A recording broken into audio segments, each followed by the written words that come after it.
तरसती ये निगाहें राम का पैगाम लाई हैं।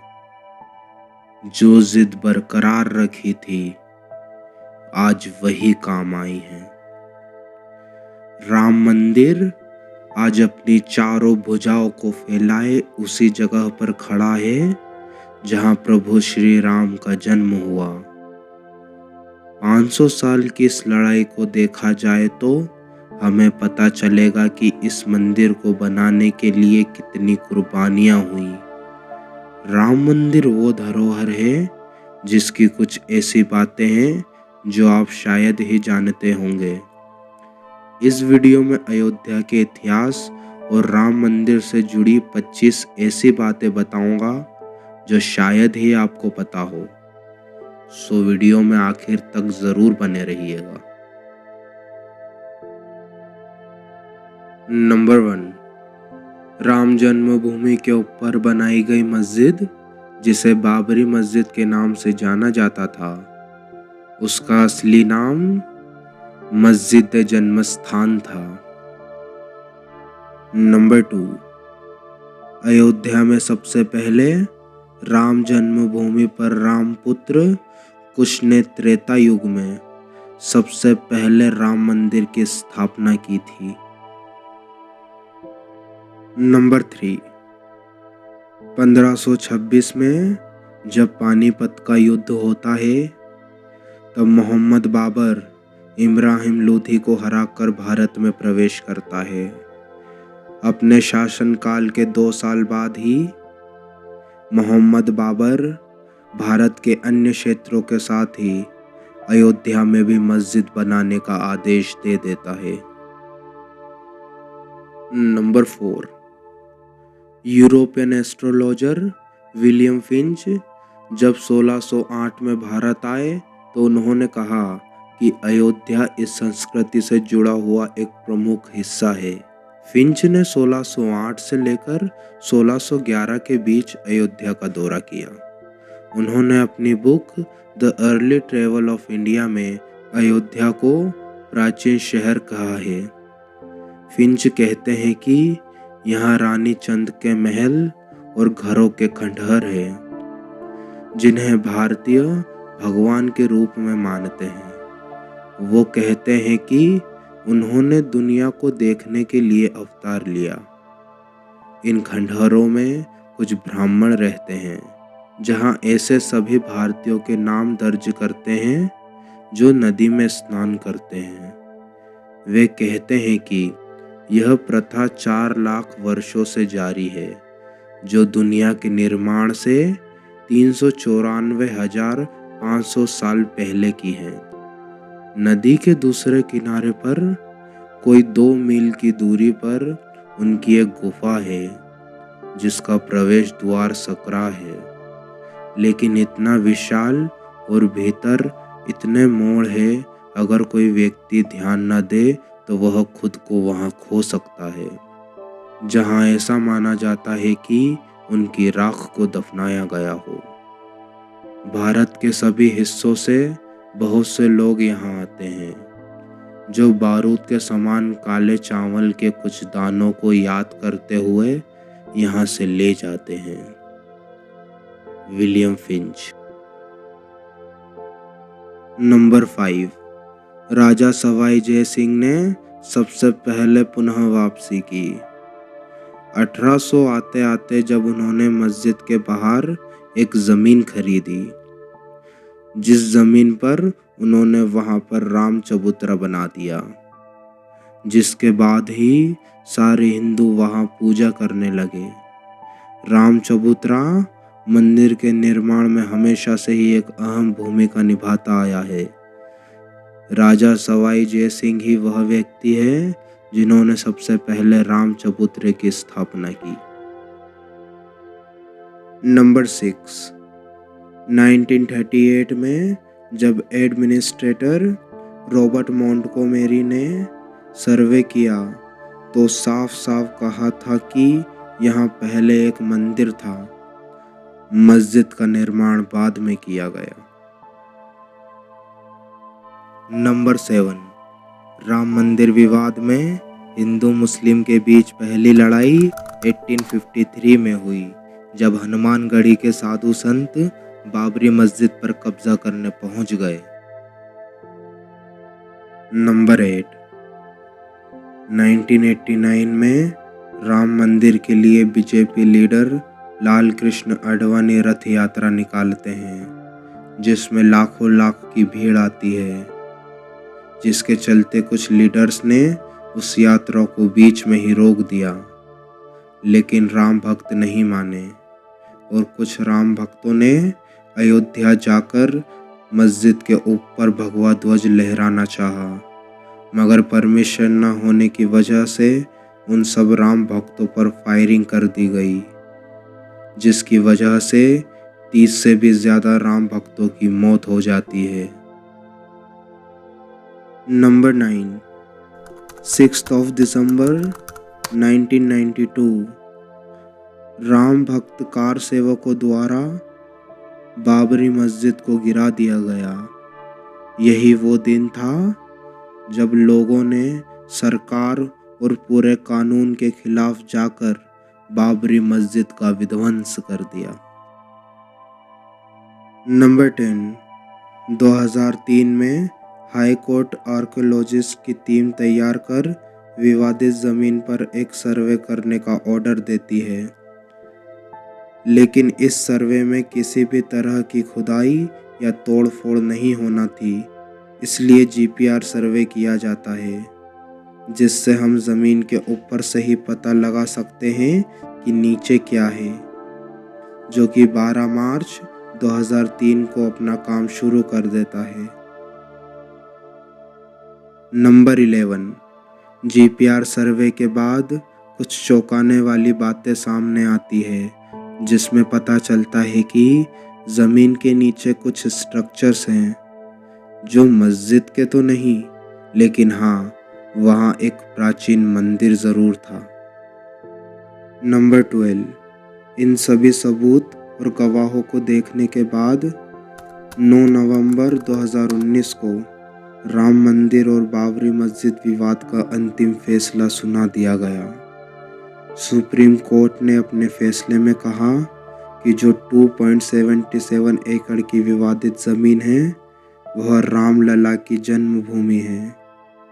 वो बड़ी खुशी और उल्लास के साथ आज वहाँ पर राम मंदिर बन के तैयार है। 22 जनवरी 2024 को वहाँ रामलला की प्राण प्रतिष्ठा भी कर दी गई है। नंबर 13, राम मंदिर इतना मजबूत है कि उसे 1000 साल तक कुछ भी नहीं हो सकता, क्योंकि राम मंदिर को दुनिया के सबसे मजबूत पत्थरों से बनाया गया है, जो कि कर्नाटक से मंगवाए गए हैं, जिसे ग्रेनाइट की चट्टानें भी कहते हैं। ये चट्टानें 25,000 साल पहले बनी थी, जिनका भूकंप भी कुछ भी नहीं बिगाड़ सकता। नंबर 14, 9 नवंबर 1989 को श्री राम जन्मभूमि स्थल पर मंदिर के शिलान्यास की घोषणा की गई, जिसके कार्यक्रम में कोसों दूर से लोग आए थे और अपने साथ राम नाम अंकित ईंटों को भी लाए थे, जो राम मंदिर में लगाई जा सके, लेकिन ये संभव ना हो सका। परंतु आज करीब 30 साल बाद उन्हें राम अंकित ईंटों का इस्तेमाल राम मंदिर में किया गया है, जो कि देश विदेश से आई थी। इन ईंटों की संख्या करीबन 20 लाख से भी अधिक है। नंबर 15, जिस मंदिर को देखना ही खुद में एक अमृत का एहसास है, तो सोचो उस मंदिर को डिज़ाइन करने वाला कितना भाग्यशाली होगा। अयोध्या राम मंदिर के मुख्य वास्तुकार चंद्रकांत सोमपुरा हैं। अहमदाबाद स्थित मंदिर वास्तुकारों के एक प्रतिष्ठित वंश से हैं। कई पीढ़ियों से चली आ रही पारिवारिक विरासत के साथ सोमपुरा ने 200 से भी अधिक मंदिरों का डिज़ाइन और निर्माण करके भारतीय मंदिर वास्तुकला पर एक अमिट छाप छोड़ी है। उनकी कृतियों में गुजरात में सोमनाथ मंदिर, मुंबई में स्वामी नारायण मंदिर, गुजरात में अक्षरधाम मंदिर परिसर और कोलकाता में बिरला मंदिर जैसी प्रतिष्ठित रचनाएं शामिल हैं। नंबर 16, राम मंदिर की खासियत है कि अगर कोई वहां जाता है तो उसे भारत की सभी पवित्र जगहों का स्मरण होगा, क्योंकि वहां 2587 अलग अलग पवित्र जगहों की मिट्टी को लाया गया है, जैसे वैष्णो देवी, यमुनोत्री और गोल्डन टेम्पल जैसी जगहों की दिव्यता राम मंदिर के बेस यानी नींव में रखी गई हैं। नंबर 17, अप्रैल 2023 में जब राम मंदिर का पहली बार जल अभिषेक हुआ, तब 155 देशों की नदियों से लाए गए जल से रामलला के भवन का जल अभिषेक किया गया। Mongolia, Denmark, Bhutan, Romania, Haiti, Greece और कोलोमोरा जैसे कई देशों से पवित्र जल लाया गया। नंबर 18, रामलला के जल अभिषेक के लिए बाबर की जन्म स्थली के देश उज्बेकिस्तान के शहर अंदीजान की प्रसिद्ध कशक दरिया नदी का जल भी अयोध्या राम मंदिर जलाभिषेक के लिए विशेष रूप से भारत पहुंचा। उसके साथ ही रूस व यूक्रेन के युद्ध ग्रस्त देशों के जल के साथ चीन व पाकिस्तान का जल भी अयोध्या राम मंदिर जलाभिषेक हेतु भारत पहुंचा। नंबर 19, राम मंदिर में किसी भी तरह के लोहे या सीमेंट का यूज नहीं किया गया है। मंदिर को सभी पत्थरों से जोड़कर बनाया गया है। यही टेक्नोलॉजी इस मंदिर को सबसे मजबूत बनाती है। नंबर 20, जिस दिन राम मंदिर में प्राण प्रतिष्ठा की गई, उस दिन एक कोइंसिडेंस देखने मिला। जब निफ्टी 50 का चार्ट बना तो वो कुछ इस तरह का दिखाई दिया, जैसे राम मंदिर ही हो। जब निफ्टी 50 का ऑल टाइम देखा गया तो वो था 22,124, यानी वही तारीख जब प्राण प्रतिष्ठा होने वाली थी, यानी 22/1/2024। नंबर 21, राम मंदिर के नीचे एक टाइम कैप्सूल रखा गया है। ये गलत इन्फॉर्मेशन है। राम मंदिर के नीचे किसी भी तरह के टाइम कैप्सूल का इस्तेमाल नहीं किया गया है। ये सब फेक न्यूज़ है और इस चीज़ की कंफर्मेशन खुद श्री राम जन्मभूमि तीर्थ क्षेत्र के जनरल सेक्रेटरी श्री चंपत राय ने खुद इसकी जानकारी ट्विटर पे दी थी। टाइम कैप्सूल ज़मीन के काफ़ी नीचे गाड़ा जाता है, जिससे आने वाली शताब्दियों को पता चल सके कि इस जगह पर क्या था, लेकिन इसका इस्तेमाल हमारे राम मंदिर में नहीं किया गया है। नंबर 22, राम मंदिर 70 एकड़ में फैला है, जिसके चलते अयोध्या का राम मंदिर दुनिया का 5वां सबसे बड़ा मंदिर बनता है। दुनिया का सबसे बड़ा मंदिर कंबोडिया देश में है, जो कि 402 एकड़ में फैला है, जिसका नाम एंकोर वोट है, जो कि भगवान विष्णु का मंदिर है। नंबर 23, रामलला की मूर्ति का रंग काला क्यों है? महर्षि वाल्मीकि रामायण में भगवान श्री राम के श्यामल रूप का वर्णन किया गया है, इसलिए प्रभु को श्यामल रूप में पूजा जाता है। वही श्री राम की मूर्ति का निर्माण श्याम शिला के पत्थर से किया गया है। यह पत्थर बेहद खास है। श्याम शिला की आयु हजारों वर्ष मानी जाती है। यही वजह है कि मूर्ति हजारों सालों तक अच्छी व्यवस्था में रहेगी और इसमें किसी भी तरह का बदलाव नहीं आएगा। वही हिंदू धर्म में पूजा पाठ के दौरान अभिषेक किया जाता है। ऐसे में मूर्ति को जल, चंदन, रोली या दूध जैसी चीज़ों से भी नुकसान नहीं पहुंचेगा। नंबर 24, मूर्ति कलाकार अरुण योगीराज की कई महीनों की मेहनत के बाद यह मूर्ति तैयार हुई है। अरुण, जो कि कर्नाटक के मैसूर से आते हैं, इकलौते ऐसे कलाकार हैं जिन्होंने पूरे अयोध्या पर इस मूर्ति को बनाकर अपनी एक अलग ही छाप छोड़ी है। अरुण ने और भी कई देवताओं की मूर्तियों का निर्माण किया है। नंबर 25। आज सबसे बड़ी पहेली राम मंदिर को लेकर यही है कि जो भगवान राम की वास्तविक मूर्ति है वो राम मंदिर के गर्भगृह में उपस्थित है, लेकिन वो मूर्ति कहाँ है जो भगवान राम के बेटे कुश ने मंदिर बनाते समय स्थापित की थी। माना जाता रहा है कि राम प्रतिमा आज भी कहीं पर है। 1556 के आसपास जब बाबर भारत आया तो उसने सबसे पहले हिंदू मंदिरों को तोड़ने का काम किया।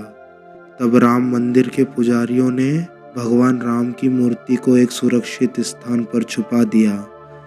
उस वक्त ही प्रभु ने एक लीला रची जिसके चलते ओरछा की महारानी गणेश कुबरी ने जिद पकड़ ली और रामलला को ओरछा लाने के लिए निकल गई। लेकिन जब रामलला नहीं मिले तो वह निराश होकर जल समाधि लेने निकल गई।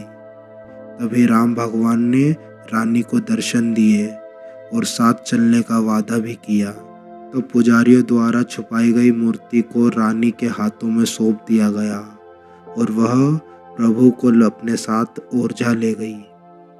माना जाता रहा है कि यह मूर्ति आज भी निपानिया में स्थित है, जो कि पहला ओरछा के नाम से जाना जाता था। वहाँ पर श्री राम को श्री राम सरकार के नाम से पूजते हैं। सो आज की वीडियो में सिर्फ इतना ही।